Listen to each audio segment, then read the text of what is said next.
courrier de Monseigneur Stanislas Lalanne. Une émission animée par Bruno Courtois.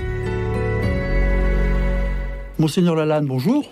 Cette semaine, j'aimerais que nous revenions sur cet exemple, cette femme, ce courrier d'une femme qui est mariée, qui est mère de 2 enfants. Et alors, elle a une amie qui lui a fait une demande un peu particulière. Elle lui a tout simplement demandé d'être la marraine de son enfant, la marraine de sa dernière fille.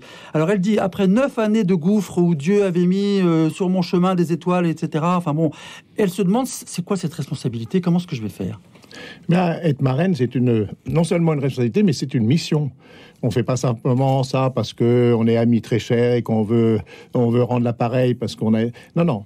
Être marraine, c'est une mission. C'est être comme un frère ou une sœur aînée. D'ailleurs, lors du baptême de jeunes ou d'adultes, lors de la confirmation, le parrain ou la marraine met la main sur l'épaule de son filleul. C'est un geste tout simple, je trouve magnifique. Un geste tout simple. Moi aussi, je mets la main sur l'épaule. Ça veut dire, je suis prêt à t'épauler, je suis prêt à te faire part de mon expérience. On va chercher Dieu ensemble, je vais prier pour toi. On entre dans une complicité, et donc, à chaque fois que quelqu'un accepte d'être marraine ou d'être parrain, on devient chrétien, j'allais dire, on devient disciple, parce qu'on est obligé, entre guillemets, de rendre compte de sa foi, de rendre compte de son espérance.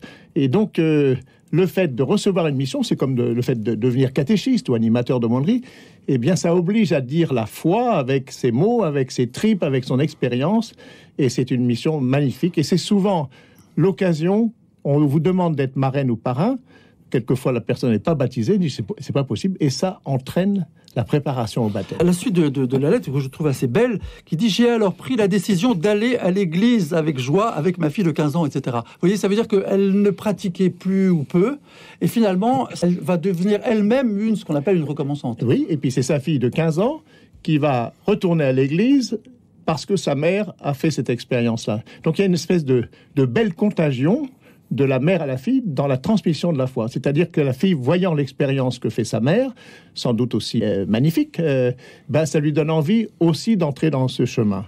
Et elle termine, cette femme, « Aujourd'hui, j'ai enfin trouvé ma place. Écoutez bien, et ce qui était inachevé en moi se construit. » C'est jamais fini. Ça veut dire que la foi, c'est quelque chose, tous les jours, un petit peu, tous les jours, un petit peu plus. On est chercheur de Dieu. Vous êtes chercheur de Dieu. Et on n'est jamais arrivé. On n'est jamais arrivé. On est en route. Et c'est ça qui est magnifique. On est en route. C'est encourageant, c'est désespérant. C'est très encourageant. Très encourageant parce qu'on apprend beaucoup. Des jeunes poussent dans la foi. Merci beaucoup. À la semaine prochaine. Au revoir, Monseigneur Lalanne.